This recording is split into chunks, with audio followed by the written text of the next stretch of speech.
Hello, everyone. Welcome back to Real Conversations. I'm Jessica, and today we're talking about something really important: how to express your feelings in English. Hey there, I'm Jack, and this is such a crucial topic because being able to talk about your feelings is essential for building real connections with people. Absolutely. I've noticed that many English learners can talk about technical topics, work projects, or academic subjects, but when it comes to expressing emotions and feelings, they struggle to find the right words. And that makes sense. Talking about feelings is personal and vulnerable. You want to express yourself accurately, and you don't want to sound awkward or unnatural. Right. So today we're going to teach you phrases and expressions that native speakers use when talking about their feelings. We'll cover happy feelings, sad feelings, anxious feelings, and everything in between. We'll also teach you how to ask others about their feelings, how to respond when someone shares their feelings with you, and how to navigate those sometimes uncomfortable emotional conversations. By the end of this episode, you'll have the vocabulary and confidence to express yourself emotionally in English, whether you're talking to friends, family, colleagues, or even a counselor or therapist. And we're going to do this through real conversations and practical examples, so you can hear these phrases in context and understand exactly when and how to use them. Perfect. So everyone, get comfortable and let's learn how to talk about feelings in English. All right, Jessica, let's start with the basics. When someone asks, "How are you feeling?" what are some simple, honest ways to respond? Great question. So the most basic answer is, of course, I'm feeling good or I'm feeling fine. But let's talk about more specific and honest responses. Right, because fine doesn't really tell someone much, does it? Not really. So if you're genuinely happy and positive, you might say, I'm feeling really good today, or I'm in a great mood. I'm in a great mood. Yes, that's so natural. It's more specific than just good. Exactly. Or you could say, I'm feeling positive, or I'm feeling optimistic. These show a hopeful, upbeat emotional state. Now, what if you're not feeling great? What are some honest ways to express that without just saying bad? Well, if you're feeling a bit low, you might say, I'm not feeling my best today, or I'm feeling a bit off. Feeling off, I love that phrase. It's so useful when you can't quite identify what's wrong. Right. It's vague enough to use when you don't want to go into details, but honest enough to let someone know you're not at 100%. You could also say, "I'm having a rough day," or "I'm going through a tough time." Those are perfect. They communicate that things are difficult without requiring you to explain everything. And sometimes you might say, "I'm feeling a bit low," or "I'm feeling down." Yes, feeling low or feeling down are gentle ways to express sadness or mild depression without using heavy words. Now, let's talk about more specific feelings. What if someone asks, "What's wrong?" or "What's bothering you?" How do you explain specific feelings? Great question. So you might start by saying, I'm feeling, and then the specific emotion. For example, I'm feeling anxious about my presentation tomorrow. That's a really clear structure. You're naming the emotion and explaining the cause. Exactly. Here are more examples. I'm feeling stressed because of work, or I'm feeling frustrated with this situation. I'm feeling disappointed about the news. You could also use "I feel" instead of "I'm feeling," like "I feel overwhelmed with everything I need to do." Right, they're basically the same. I'm feeling sounds slightly more temporary, like right now in this moment. I feel can be used for both temporary and more ongoing feelings. Now, what about when feelings are really intense? How do you express that?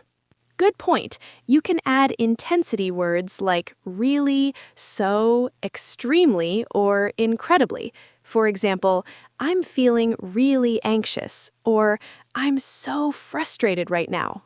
Or you could say, "I'm extremely worried," or "I'm incredibly grateful." Exactly. These intensifiers help communicate how strong your feelings are. Now, let's talk about some specific common feelings and the best ways to express them. Let's start with stress and anxiety because these are so common in modern life.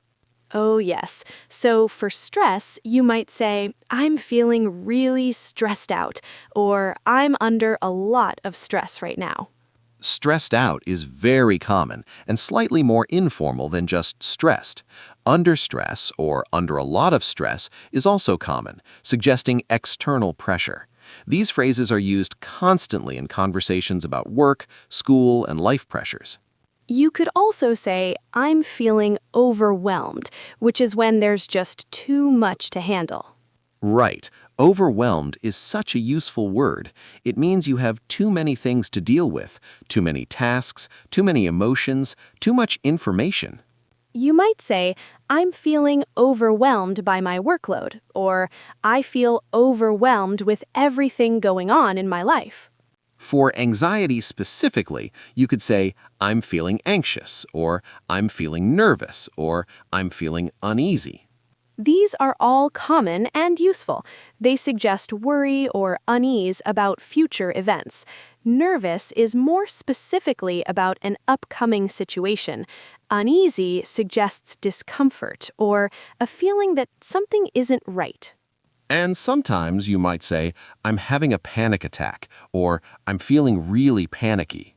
Yes, though those are for more severe anxiety. For everyday worry, you might simply say, I'm worried about, for example, I'm worried about my exam results. Now, let's talk about sadness. We already mentioned feeling down and feeling low, but what are other ways to express sad feelings? Well, you could say, I'm feeling sad, which is straightforward, or I'm feeling unhappy, or I'm not happy about this situation. If it's more intense, you might say, I'm feeling really upset, or I'm heartbroken. Heartbroken is strong. You'd use that for really painful situations, like a breakup, a death, or a major loss. Right. For milder sadness, you might say, I'm feeling a bit blue, or I'm in a bit of a funk. Ooh, in a funk, that's a good one. It means you're in a low mood, kind of unmotivated and sad, but you might not know exactly why. It's perfect for those days when you just feel blah. Exactly. Now let's talk about anger and frustration, because these are important to express clearly and appropriately. Right. For mild annoyance, you might say, I'm feeling annoyed, or this is annoying me. Or, I'm a bit irritated, or that's irritating. These are for small frustrations. If it's stronger, you could say, I'm feeling frustrated, or I'm getting frustrated with this. Frustrated is really useful because it's strong enough to convey genuine displeasure, but it's still professional and appropriate. Right. You can say this at work, with friends, anywhere. I'm frustrated with this project, or I'm getting frustrated because nothing is working. For actual anger, you might say, I'm angry, or I'm mad, or I'm upset. And if you're really angry, you could say, I'm furious, or I'm livid, or I'm really pissed off. Though, be careful with pissed off. That's quite informal and contains mild profanity, so it's not appropriate in professional settings. Good point. In professional situations, stick with frustrated, very upset, or extremely disappointed. Now let's talk about positive feelings. How do you express happiness, excitement, and joy? Yes, let's balance out all these heavy emotions with some positive ones. So for general happiness, you might say, I'm feeling happy, or I'm in a good mood, or I'm feeling content. Content is nice. It's a peaceful, satisfied kind of happiness. Not jumping for joy excited, but genuinely satisfied. Exactly. For more excitement, you could say, I'm excited, or I'm thrilled, or I'm over the moon. Over the moon is such a fun expression. It means you're incredibly happy about something. Right. You might say, I'm over the moon about my new job, or she's over the moon that she got accepted into university. For deep happiness, you might also say, I'm feeling grateful, or I'm feeling blessed, or I'm feeling fortunate. Those are beautiful. They express appreciation for good things in your life.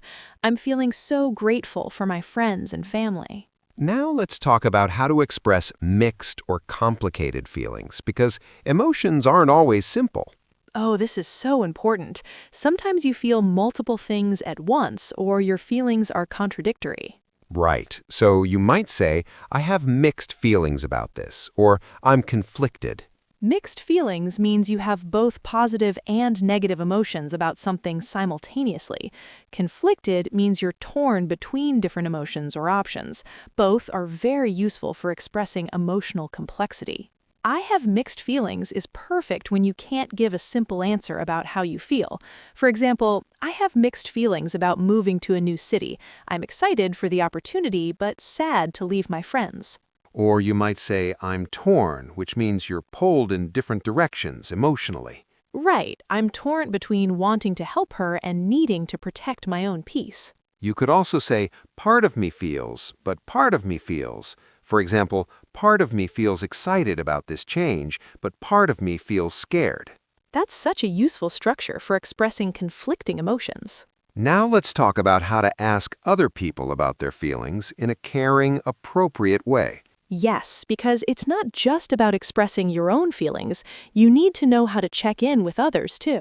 Right. The most basic question is, how are you feeling? This is simple and direct. You can make it more specific. How are you feeling about the presentation? Or how are you feeling after what happened? If you see someone upset, you might ask, are you okay? Or is everything all right? These are non-intrusive ways to show you care. They open the door for someone to share, but they don't force them to. If you want to be more direct, you might say, you seem upset. What's wrong? Or, you don't seem like yourself today. Is something bothering you? Or do you want to talk about it? This directly offers to listen. And if someone shares their feelings with you, how should you respond? Great question. First, you want to acknowledge their feelings. You might say, I can see that you're upset, or that sounds really difficult. Right, you're validating their feelings. You could also say, I understand why you feel that way, or that makes sense that you'd feel like that.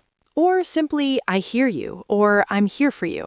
If you want to show empathy, you might say, I'm sorry you're going through this, or that must be really hard for you.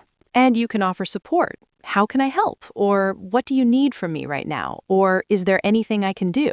Now let's practice. I'll give you some scenarios and we'll practice what you might say. Great idea. Listeners, you can pause and think, or just listen along. Scenario 1. Your friend asks how you're feeling and you've been stressed about work. What might you say? Pause. You might say, honestly, I'm feeling pretty stressed. I've been overwhelmed with work lately, and I'm worried about meeting all my deadlines. Perfect. You acknowledged your feelings, gave context, and explained why. Scenario 2. A colleague seems unusually quiet and withdrawn. What might you ask them? Pause. You could say, hey, you seem a bit quiet today. Are you okay? Or, is everything all right? You don't seem like yourself today. Great. Non-intrusive, but caring. Scenario 3. Your partner tells you they're feeling overwhelmed. How do you respond? Pause. You might say, I'm sorry you're feeling overwhelmed. That sounds really stressful. How can I help? Or, I understand. Is there anything I can do to make things easier for you? Excellent. You validated their feelings and offered support. See how natural this becomes with practice? Now let's talk about some common mistakes learners make when expressing feelings. Good idea. One mistake is being too vague. Just saying, I feel bad doesn't give much information. Right. Try to be specific. Instead of I feel bad, say I feel disappointed, or I feel anxious, or I feel guilty. The more specific, the better. Another mistake is apologizing too much for having feelings. You don't need to say, I'm sorry for feeling this way, or sorry to bother you with my feelings. Exactly. Your feelings are valid. You don't need to apologize for them, just express them clearly and honestly. Another mistake is using feel like when you mean think. Some learners say, I feel like the meeting is tomorrow when they mean, I think the meeting is tomorrow. Good point. Feel is for emotions. Think is for opinions or beliefs. Don't confuse them. You can say, I feel confused, emotion, or I think this is confusing, opinion, but not I feel like this is confusing. Well, Actually, native speakers do say "I feel like" to express opinions sometimes, but it's casual and can be unclear. Better to say "I think" for opinions and "I feel" for emotions. Fair point. Now, let's talk about some useful phrases for when you're not sure how you feel. Oh yes, because sometimes emotions are unclear or complicated. You might say, I'm not sure how I feel about this, or I don't know how to feel. Or "I'm still processing my feelings," or "I need time to figure out how I feel." These are honest and appropriate. You don't always have to have your feelings figured out immediately. Right. You could also say, "I have a lot of feelings about this," when emotions are complex and overwhelming. Or, I'm feeling a lot right now when multiple emotions are happening at once. Now let's talk about phrases for when you want to share feelings but also set boundaries. Yes, you don't always want to share everything, and that's okay. You might say, "I'd rather not talk about it right now," or "I'm not ready to discuss this yet." Or, I appreciate you asking, but I need some time before I can talk about it. These set clear boundaries while still being polite and appreciative of someone's concern. You could also say, can we talk about this later? Or, I need some space to process this first. Perfect.